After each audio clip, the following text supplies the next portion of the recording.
In a small, remote village in the Philippines, there stood an old Bahay na Bato stone house that had been abandoned for decades. The locals whispered about the house, claiming it was cursed. They said that anyone who entered never came out the same, if they came out at all. One stormy night, a group of curious teenagers decided to test the legend. They had grown up hearing the stories, but they didn't believe in ghosts. Armed with flashlights and a camera, they made their way to the eerie house. As they approached the house, the wind howled through the trees and the rain pounded against the ground.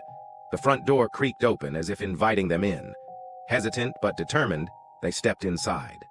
The air inside was thick with dust and the scent of decay. The walls were covered in old, faded photographs of the previous owners, stern faces staring back at them from another time. The teenagers shivered, but they pressed on, exploring the dark, empty rooms. In the dim light, one of them noticed something strange. The walls seemed to be covered in faint, almost imperceptible writing. As they shined their flashlights closer, they realized the words were in an ancient script none of them could read. The letters seemed to shift and move as if alive. Suddenly, a cold breeze swept through the room, extinguishing their flashlights. They were plunged into darkness. Panic set in, and they fumbled to turn their lights back on. When they did, they found that the writing on the walls had changed. It was no longer in the old script, but in Tagalog, their native language. The words read, "Tulungan mo kaming makalabas. Help us get out." A chill ran down their spines. They tried to leave, but the door that had once opened so easily was now stuck fast. The whispers grew louder, echoing off the walls, filling their ears with pleas for help.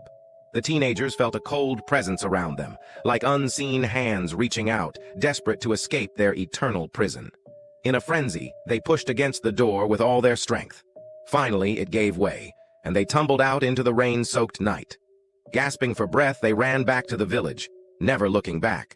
When they told the villagers what had happened, the old folks nodded knowingly.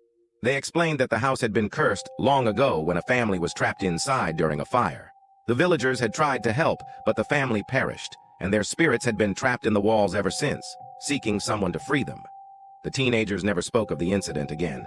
The old house still stands, its walls whispering, waiting for the next curious soul to enter and join the lost voices within.